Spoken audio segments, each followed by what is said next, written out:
नमस्कार। विक्रम बेताल की तरह इधर दिग्विजय सिंह बोलते हैं और उधर बीजेपी नेताओं के तरकश से सैकड़ों तीर निकलने लगते हैं। एक बार फिर धारा 370 पर विवादित बयान देने के बाद दिग्विजय सिंह बीजेपी के निशाने पर आ गए हैं। सवाल ये है कि दिग्विजय के बहाने पूरी कांग्रेस को कटघरे में खड़ा कर रही बीजेपी का ये दांव आखिर क्या असर दिखाएगा। सवाल ये भी है कि क्यों हमेशा बीजेपी के टारगेट पर रहते हैं दिग्विजय। आज इसी मुद्दे पर करेंगे चर्चा खास पैनल के साथ। पहले आप ये रिपोर्ट देखिए।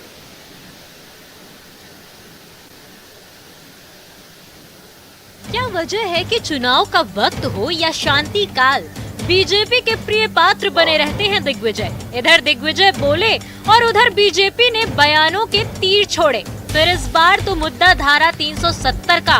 दिग्विजय की क्लब हाउस चैट लीक मामले पर बीजेपी की तरफ से बयानों के तीर जारी। पार्टी के हिंदूवादी छवि वाले नेताओं ने दिग्विजय के बयान के बहाने हिंदुत्व की राजनीति को धार देना शुरू कर दिया है। बरसों से जो एक ही आदमी चपाया बैठे हुए, और तुम्हारे बापों को मैं बता देना चाहता हूं कि ना तो तुम राम मंदिर का निर्माण रोक सकते, ना अब हिंदुओं की एकता रोक सकते, और ना तुम्हारे पुरखे अब कश्मीर में 370 वापस ला सकते। इसलिए हिंदू एक था, अब हिंदू एक है। बाबर को भी जवाब दिया था, औरंगजेब को भी जवाब दिया था, अकबर को भी जवाब दिया था, और अब उसकी औलादे जो नाजायज हैं, जो डलौजी तो चला गया पर उसकी नाजायज औलादे रह गई। फूट डालो और राज करो, हिंदुओं में फूट डालो और अपना राज बनाओ। ऐसे दिग्विजय सिंह और उनके जुटे चंगू मंगुओं को हम बता देना चाहते हैं कि ना अब हिंदुओं में फूट डलेगी, ना हिंदू अब जाति पर लड़ेगा।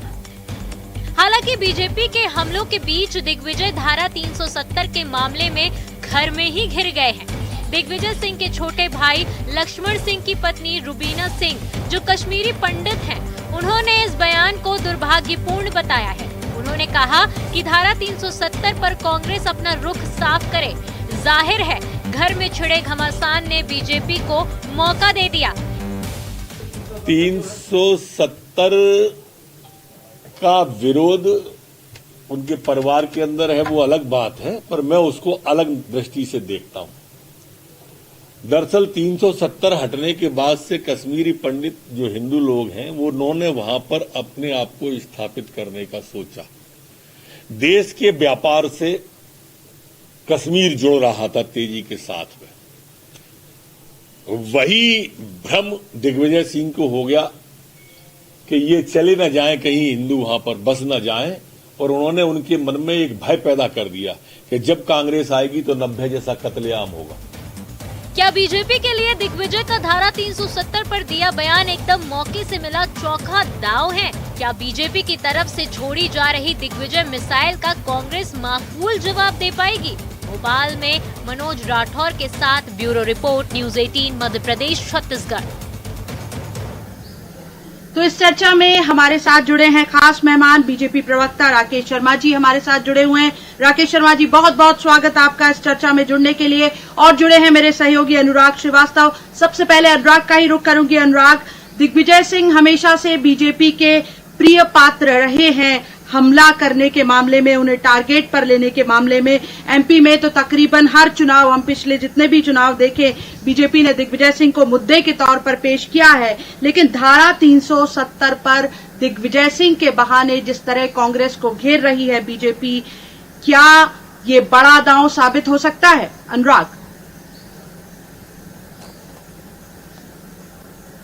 बिल्कुल शेफाली जी, देखिए अभी तक यदि हम देखें तो कांग्रेस पार्टी पर एक वर्ग विशेष को तुष्टीकरण का आरोप लगता रहा, और खासतौर पर दिग्विजय सिंह के बयानों को लेकर बीजेपी वर्ग विशेष को तुष्ट करने का आरोप लगाती रही है। लेकिन 2018 के चुनाव से पहले दिग्विजय सिंह ने अपनी इसी छवि को बदलने की कोशिश की थी, और उन्होंने नर्मदा परिक्रमा की थी। पैदल नर्मदा परिक्रमा का असर भी ये हुआ था कि 2018 के चुनाव में कांग्रेस को जो बीजेपी के मुकाबले ज्यादा सीटें हासिल हुई थी, और उसके पीछे एक वजह यही माना जा रहा था कि कांग्रेस का जो सॉफ्ट हिंदुत्व का कार्ड है, और जिस तरीके से दिग्विजय सिंह ने अपनी बदली छवि को पेश करने की कोशिश की है, शायद उसी का असर था कि 2018 के चुनाव में कांग्रेस को बीजेपी के मुकाबले ज्यादा सीटें हासिल हुई थी। और हमेशा से दिग्विजय सिंह के किसी विवादित बयान को लेकर बीजेपी अपनी हार्ड हिंदुत्व की छवि को चमकाने की कोशिश में लगी रहती है। और बीजेपी को एक बार फिर मौका मिल गया है, जब दिग्विजय सिंह ने जम्मू कश्मीर से धारा 370 को हटाने को लेकर पुनर्विचार किए जाने की बात कही है, तो बीजेपी इसको पूरा का पूरा एक वर्ग विशेष को तुष्ट करने के से जोड़कर बना रही है। तो कुल मिलाकर बीजेपी का जो लक्ष्य है वो यही है कि दिग्विजय सिंह के बहाने एक पूरी कांग्रेस पार्टी को कटघरे में खड़ा किया जा सके, और उसी की कोशिश में बीजेपी के नेता लगे हुए हैं। और यही कारण भी है कि बीजेपी के तमाम नेता दिग्विजय सिंह के बयान के बाद लगातार हमलावर हैं, चाहे मुख्यमंत्री शिवराज सिंह चौहान हो, केंद्रीय स्तर के नेता हो, या फिर बीजेपी के जो दूसरे बड़े नेता हैं, वो दिग्विजय सिंह को लगातार निशाना बनाने का काम कर रहे हैं। और उनके बहाने कांग्रेस की एक अलग छवि को लोगों के बीच में पहुंचाने की कोशिश की जा रही है। शायद यही कारण है कि बीजेपी को फायदा भी इसी से होता है, क्योंकि एक तरफ दिग्विजय सिंह की छवि जो है एक वर्ग विशेष वाली बताने की कोशिश की जाती है, और एक बहुसंख्यक वर्ग का जो वोट है वो कहीं ना कहीं बटोरने की कोशिश में बीजेपी नजर आती है, और शायद इस बार भी बीजेपी यही करती हुई नजर आ रही है। शिफाली, बिल्कुल, हमारे साथ बीजेपी प्रवक्ता राकेश शर्मा भी जुड़े हुए हैं। राकेश जी, कांग्रेस भी लगातार ये आरोप लगा रही है कि कोरोना का जो संकट रहा, जो दूसरी लहर में संकट रहा, वो जो मुश्किल के बादल बीजेपी की तरफ आए, असल में उनसे ध्यान भटकाने के लिए धारा 370 के बहाने एक बार फिर हिंदुत्व की राजनीति पर धार दे रही है बीजेपी। राकेश जी। शेफाली जी, क्या दिग्विजय सिंह जी ने भारतीय जनता पार्टी ज्वाइन कर ली है क्या, या दिग्विजय सिंह जी भारतीय जनता पार्टी की कठपुतली हैं? क्या भारतीय जनता पार्टी ने दिग्विजय सिंह जी से बयान दिलवाया? कांग्रेस के नेताओं को इस तरह की बातें करने से पहले, और कम से कम कोविड-19 के बारे में तो कांग्रेस के नेताओं को कोई अधिकार नहीं है बात करने का, क्योंकि पूरे कोविड-19 के काल में कोई भी एक भी कांग्रेस का नेता नजर नहीं आया। दूसरी बात, मैं विषय पे आता हूँ शेफाली जी। कांग्रेस के एक परिवार को खुश करने के लिए और मुस्लिम तुष्टीकरण की राजनीति करने के लिए माननीय दिग्विजय सिंह जी इस तरह के बयानबाजी करते हैं। दुखद स्थिति यह है कि भारतीय जनता पार्टी को कोई लेना देना नहीं है, पर शेफाली जी, आप जब देश विरोधी बातें करेंगे, देश को कटघरे में खड़ा करने का प्रयास करेंगे, आतंकवादियों का महिमा मंडन करेंगे, तो ये देश कब तक इस चीज़ को बर्दाश्त करेगा? दिग्विजय सिंह जी के 3 खास दोस्तों के नाम मैं बताना चाहूँगा। उसमें लादेन जो आतंकवादी है उसके आगे जी लगाते हैं दिग्विजय सिंह जी, हाफिज सईद के सामने साहब लगाते हैं, और इनके सबसे खास मित्र हैं जाकिर नायक, जिससे ये गलवहियाँ करते हैं। आप बताइए, ये 3 दुर्दांत आतंकवादी जिनका पूरे विश्व में नाम है आतंकवाद में, और जिनके खिलाफ इंटरपोल के रेड कॉर्नर नोटिस से लेके विश्व के देशों ने उनको बैन कर रखा था, उनसे ये गलवहियाँ करते हैं और उनका सम्मान करते हैं। सर्जिकल स्ट्राइक होती है, सबसे पहला प्रश्न दिग्विजय सिंह उठाते हैं। सबसे बड़ी बात कि दिल्ली में एक बाटला हाउस इनकाउंटर होता है शेफाली जी, जिसमें कुछ आतंकवादी मारे जाते हैं, एक इंस्पेक्टर शर्मा शहीद होते हैं। दिल्ली में कांग्रेस की सरकार, केंद्र में कांग्रेस की सरकार, और दिग्विजय सिंह जी का बयान आता है कि ये इनकाउंटर फर्जी इनकाउंटर है। आज वो जो आतंकवादी उसमें गिरफ्तार हुआ था बाटला हाउस में, उसको कोर्ट ने फांसी की सजा दी। अब दिग्विजय सिंह जी क्या बात करेंगे? उसके बाद आप देखिए कि पूरे कांग्रेस पार्टी को लेकर जो आतंकवादी मारे गए थे, उनके उत्तर प्रदेश में उनके परिवार में बैठने के लिए दिग्विजय सिंह जाते हैं। सेना का कोई नायक मारा जाता है, वीर सैनिक मारा जाता है, उसके परिवार में तो बैठने की किसी भी कांग्रेस के नेता को फुर्सत नहीं है। दिग्विजय सिंह जी को फुर्सत नहीं, सोनिया जी, राहुल जी, किसी को फुर्सत नहीं है। पर अगर आतंकवादी मारा जाता है तो उसके परिवार में बैठने के लिए दिग्विजय सिंह और पूरी कांग्रेस पार्टी जाती है। शेफाली जी, हम इस बात का विरोध करते हैं। हमारा यह कहना है, आप राजनीति कीजिए, राजनीति में आपकी छपास की जो भूख है उसको मिटाने के कई तरीके हैं। आप कोविड-19 में लोगों की मदद करते, आप दिखाई देते, आप अखबार में भी छपते, टीवी पे भी दिखाई देते। आप पर्यावरण बचाने के लिए एक पेड़ लगाते तो आप अखबार में छपते, टीवी में दिखते। पर आप अपनी छपास की भूख मिटाने के लिए देश को कटघरे में खड़ा करना, समाज को कटघरे में खड़ा करना, हिंदुत्व को कटघरे में खड़ा करना। आप ये देखिए कि 26/11 का जो हमला हुआ था, कहीं ना कहीं उसमें पाकिस्तान का सीधे सीधे हाथ था। पाकिस्तान का आतंकवादी अफजल पकड़ा गया था, उसके बाद भी कांग्रेस के ये नेता माननीय दिग्विजय सिंह उसको हिंदू आतंकवाद में ठहराने का प्रयास कर रहे थे। मुझे लगता है कि ये जो मानसिकता है दिग्विजय सिंह जी की, ये मानसिकता का कांग्रेस पार्टी कहीं ना कहीं पोषण करती है और वो एक परिवार खुश होता है, इसलिए बिन सिरपैर की बयानबाजी दिग्विजय सिंह जी करते हैं। आप देखिए कि दिग्विजय सिंह जी जब भोपाल से चुनाव लड़ते हैं तो एक मिर्ची बाबा को बुला के नेता विभा पटेल को भी जुड़ना था, तकनीकी दिक्कत की वजह से वो नहीं जुड़ पाई है। राकेश जी, लौटूंगी आपके पास। हम कोशिश कर रहे हैं कि विभा पटेल जी जुड़ पाएं और वो जो आप सवाल खड़े कर रहे हैं उनका जवाब दे पाएं, लेकिन एक बात तो स्पष्ट हो गई होगी, जैसा मैंने कहा शुरुआत में कि दिग्विजय सिंह प्रिय पात्र हैं बीजेपी का। जितना रिसर्च राकेश शर्मा जी का है, कहाँ दिग्विजय सिंह बैठने जाते हैं, कितने बयान अब तक दिए। इस बीच रुक करूंगी, मेरे सहयोगी अनुराग श्रीवास्तव जुड़े हुए हैं। अनुराग, 370 का जो मामला है, ये कांग्रेस के लिए अब कितना बड़ा संकट बन सकता है, कितनी बड़ी मुश्किल बन सकता है, जिस तरह से बीजेपी इसे मुद्दा बनाए हुए है, क्योंकि कांग्रेस में G23 जो गुट है वो भी मुखर बना हुआ है लगातार। पिछले ही दिनों कपिल सिब्बल की समझाइश भी हमने सुनी है। अनुराग,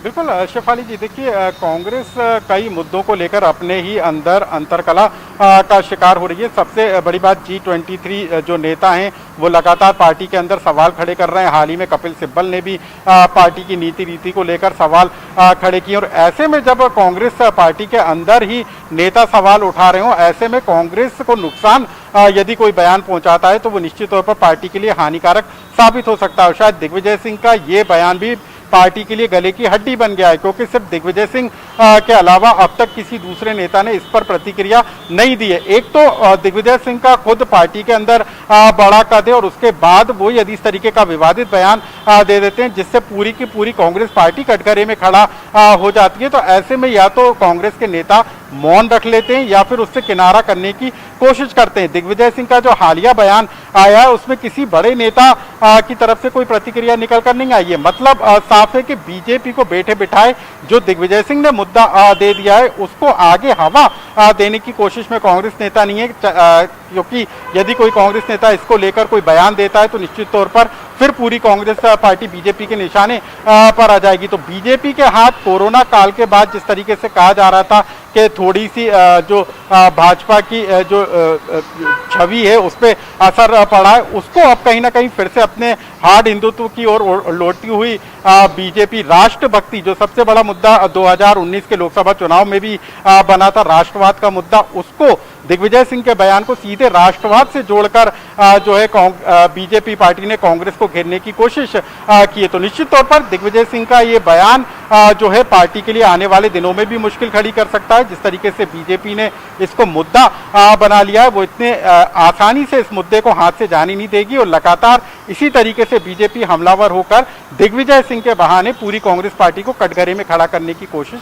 में लगी रहेगी। शिफाली, हालांकि अनुराग, जो हिंदुत्व की बात हो रही है और जिस तरह से एक खास वर्ग के लिए दिग्विजय सिंह को टारगेट किया जा रहा है, दिग्विजय सिंह खुद भी आपको अपने खुद भी स्वयं को बताते रहे हैं कि वो सनातनी हिंदू हैं। दूसरी तरफ उनकी गतिविधियां भी, आज भी जिस तरह से वो भोपाल आए और गुफा मंदिर पहुंचे हैं, जिस तरह से पूर्व मंत्री पीसी शर्मा का बयान आया कि नर्मदा परिक्रमा करने वाले दिग्विजय सिंह ही हैं, तो दिग्विजय सिंह भी लगातार उसकी काट भी करते रहे हैं।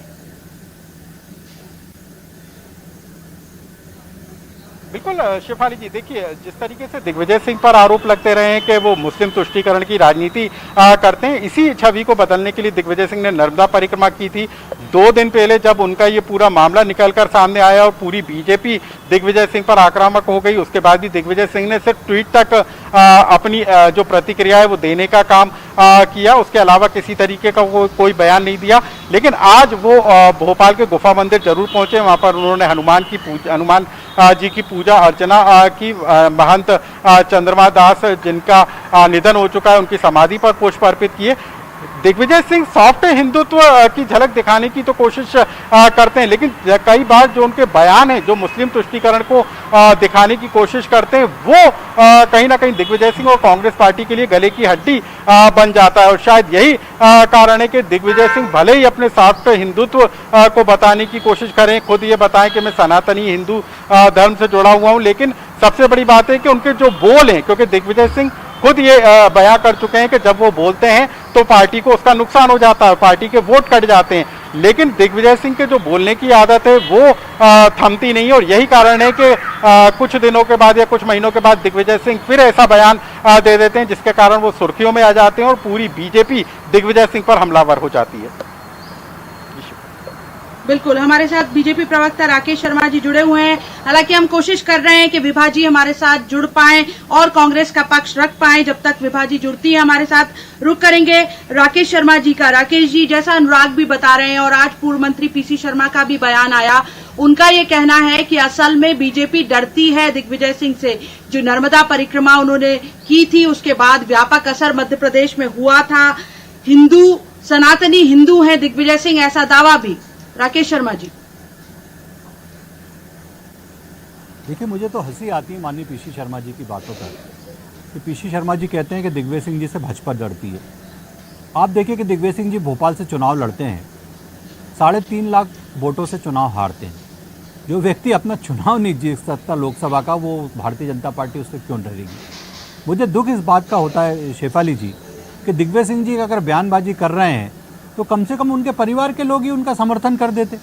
आप देखिए कि जयवर्धन सिंह हो चाहे लक्ष्मण सिंह जी, दोनों ने कहीं ना कहीं इस बार जयवर्धन सिंह मौन हो गए इस सवाल पे, लक्ष्मण सिंह जी ने विरोध किया, तो कहीं ना कहीं उनके परिवार में ही उनके साथ कोई नहीं खड़ा। कांग्रेस पार्टी की तो बात छोड़िए।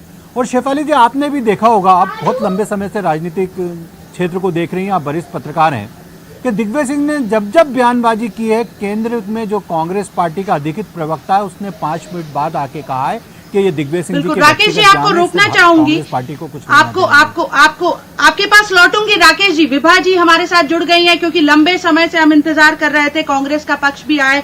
फोन लाइन पर विभा जी हमारे साथ जुड़ गई हैं। विभा जी, बीजेपी के हर नेता की बयान पिछले 3 दिन की अगर बात करूं तो धारा 370 और दिग्विजय सिंह को टारगेट करते हुए हो रही है। बीजेपी ये मान रही है कि 370 पर बयान वो भी दिग्विजय सिंह की जुबानी आया है, यानी फिल्म हिट होने की, ये मेरा आकलन है, फिल्म हिट होने का पूरा मसाला मौजूद है इसमें। विभा जी,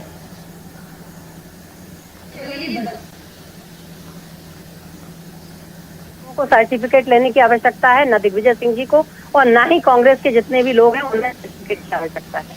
देखिए, भारतीय जनता पार्टी के साथ सबसे बड़ी तकलीफ यही है कि वो अपने आप को ये मानते हैं कि वे और केवल वे ही हिंदू धर्म के ठेकेदार हैं। यदि हिंदुओं की कोई भलाई होगी तो केवल और केवल भारतीय जनता पार्टी और उसके नेताओं के द्वारा होगी।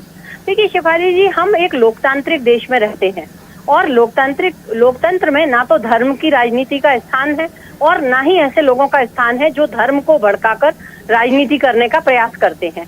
जहां तक दिग्विजय सिंह जी की बात है, उन्होंने ना तो ये कहा है कि पुनर्विचार की बात की है, उन्होंने अपना मत स्पष्ट कर दिया है। लेकिन भारतीय जनता पार्टी के नेताओं के साथ समस्या ये है कि उनको हमेशा खतरा लगता है दिग्विजय सिंह जी से, क्योंकि जिस तरह से वो जमीन पर जुड़कर काम करते हैं, जिस तरह से आम कार्यकर्ता, हर आम व्यक्ति उनसे जुड़कर अपनी बात, उनसे अपनी समस्या कह देता है और वो उसका निराकरण भी करने का प्रयास करते हैं, उनके जो जमीन से जुड़ावट है उससे भारतीय जनता पार्टी के नेताओं को तकलीफ होती है, परेशानी होती है।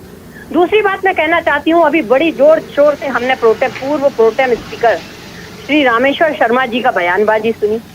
ये किस तरह की बात करते हैं? ये बात कर रहे हैं मुसलमानों के तुष्टीकरण की, ये बात कर रहे हैं मुस्लिम तुष्टीकरण की। कांग्रेस राजनीति करती है? अरे मैं तो कहना चाहती हूँ केवल और केवल भारतीय जनता पार्टी मुस्लिम तुष्टीकरण की बात करती है, क्योंकि केवल उन्हें मुस्लिम के वोटों से मतलब रहता है। वो केवल ये प्रयास करते हैं कि येन केन प्रकारेण वो मुसलमानों के वोट तो ले लें लेकिन उनकी भलाई की बात ना करें। वो लोग जो आजादी के बाद भी पाकिस्तान नहीं गए, जो अपना घर द्वार छोड़कर यहाँ पर रहे और अपनी आस्था हिंदुस्तान में कम नहीं दिखाई, ऐसे लोगों के साथ ये क्यों बात करना चाह रहे हैं? भारतीय जनता पार्टी जो बात कर रही है वो केवल और केवल असल समस्याओं से ध्यान भटकाने का काम कर रही है। इनका प्रयास है कि असल समस्याओं पर किसी का भी ध्यान ना जाए, क्योंकि जब असल समस्याओं पर ध्यान जाएगा, जिस तरह से कोरोना काल के दौरान जो भारतीय जनता पार्टी के मुख्यमंत्री और इनके नेताओं का जो दावा था कि केवल 7,000 लोग मरे मध्य प्रदेश में, लेकिन जैसे ही एक बड़े समाचार पत्र ने ये दिखाया कि लगभग 1.25 लाख लोगों की मृत्यु हुई है मध्य प्रदेश में। एक बड़े अखबार में हमने पढ़ा कि उत्तर प्रदेश में लाशें सामने आ गई गंगा जी में बहती हुई। तो जिस तरह का एक वातावरण निर्मित हुआ कि भारतीय जनता पार्टी के द्वारा कोरोना को संभाल नहीं पा रहे हैं, कोरोना के दौरान जो मृत्यु हो रही है उनकी संख्या पर ये रोक नहीं लगा पा रहे हैं, आम व्यक्ति जो अपेक्षा कर रहा था इनसे मदद की, जो आम व्यक्ति अपनी परेशानियों के निराकरण की लिए इनकी ओर देख रहा था, वो ये नेता समझ चुके थे कि ये ना तो निराकरण कर पा रहे हैं, और 2 लाख लोग जब केवल और केवल मध्य प्रदेश में मरे हों, और जब उत्तर प्रदेश में सैकड़ों की संख्या में शव उभर कर गंगा नदी के किनारे पर आ गए हों, उससे साफ झलकता है कि ये लोग कितने अकर्मण्य और कितने नाकारा लोग हैं। ये महामारी के समय में राजनीति करने का प्रयास कर रहे हैं। मैं तो कहना चाहती हूँ भारतीय जनता पार्टी के नेताओं से, और मैं तो कहना चाहती हूँ भारतीय जनता पार्टी के प्रवक्ता जी से कि उन्हें अपने नेताओं से को सद्बुद्धि देने का प्रयास करना चाहिए। उनको ये समझाना चाहिए कि ये समय राजनीति करने का नहीं है, ये समय लाशों पर राजनीति करने का नहीं है। भारतीय जनता पार्टी के नेता लाशों पर राजनीति करने का प्रयास कर रहे हैं।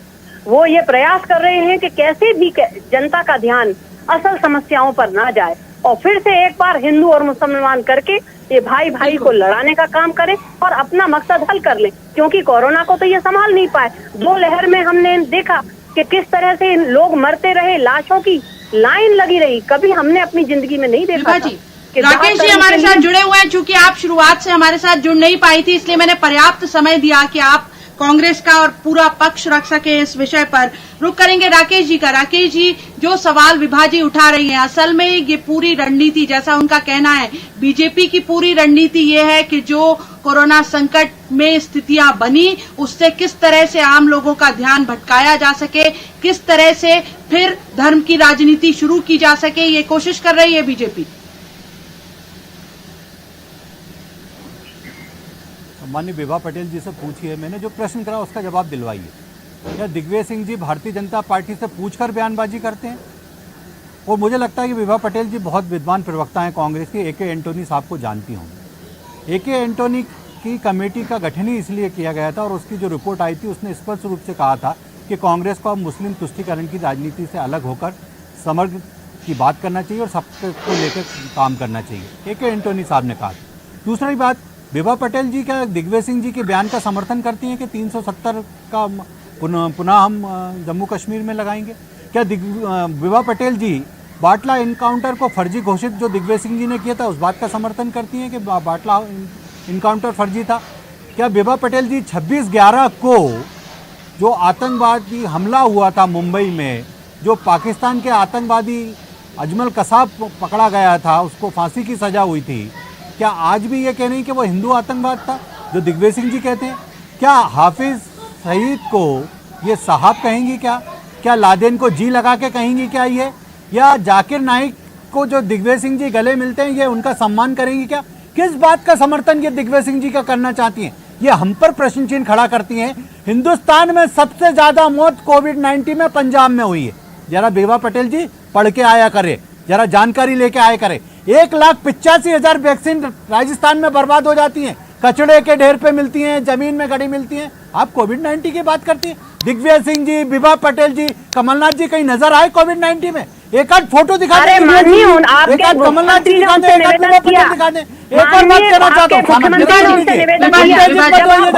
राकेश जी जवाब ले लेते। लक्ष्मण सिंह जी क्या कह रहे हैं? जवाब ले लेते हैं विभा जी से। राकेश जी आपको पर्याप्त समय मिला, विभा जी जुड़ी नहीं पाई थी, जवाब ले लेते हैं विभा जी। देखिए शेफाली जी, जो राकेश जी बात कर रहे हैं, दरअसल ये इस बात का जवाब क्यों नहीं देते कि जहां मुख्यमंत्री दावा कर रहे हैं केवल 7,000 लोग मध्य प्रदेश में मरे, आखिर एक बड़े समाचार पत्र ने 2.25 लाख लोगों की संख्या क्यों दिखाई?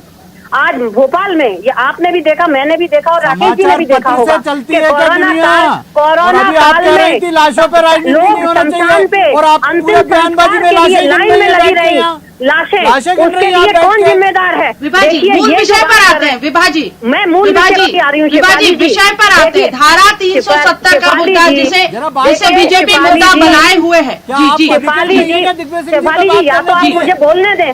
शेफाली जी, राकेश जी देखिए, विभा जी को बोलने दीजिए, उन्हें वैसे ही कम समय मिला। राकेश जी मैं आपके पास लौटूंगी ना, विभा जी को बात पूरी करने दीजिए। विभा जी मेरा सवाल आपसे ये है, देखिए मैं वहीं आ रही हूँ। धारा 370 के मुद्दे पर जी देखिए शेफाली जी, मैं समझ गई। मैं आपसे केवल और केवल ये कहना चाह रही हूँ कि भारतीय जनता आपने भी वो वीडियो देखा होगा जिसमें एक पत्रकार दिग्विजय सिंह जी से प्रश्न कर रहा था और उसने क्लियरली ये कहा कि I am speaking from Germany. तो कहां से कांग्रेस पाकिस्तान का समर्थन कर रही है? जब माननीय मोदी जी बिना निमंत्रण के पाकिस्तान पहुंच जाते हैं तब पाकिस्तान का समर्थन नहीं होता।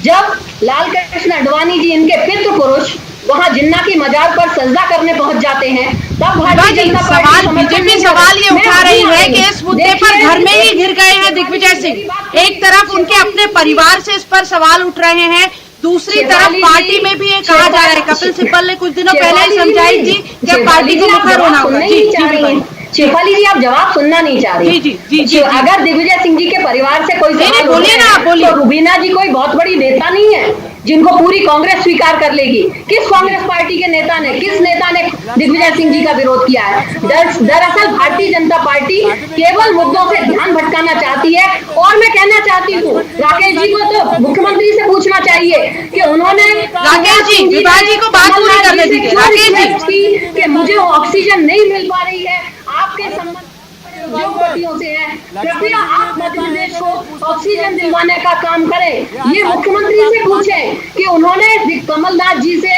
रिक्वेस्ट की या नहीं की, और उनके निवेदन करने के बाद मुख्यमंत्री जी ने, कमलनाथ जी ने मुख्यमंत्री को सहयोग किया या नहीं किया।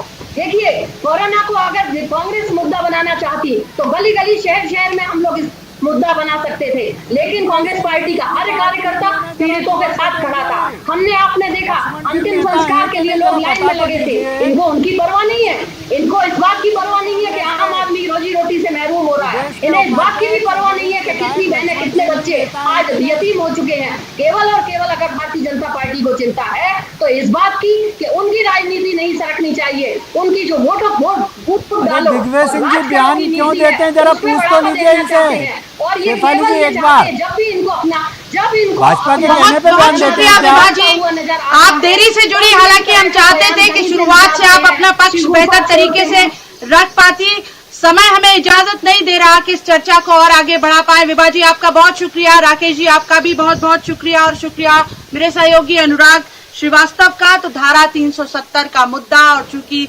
दिग्विजय सिंह की जुबान से ये बयान आया है तो फिलहाल बवाल मचा हुआ है और लगातार बीजेपी इस मुद्दे पर कांग्रेस को घेर रही है। आज की इस पेशकश में इतना ही। आप देखते रहिए न्यूज़ 18 मध्य प्रदेश छत्तीसगढ़।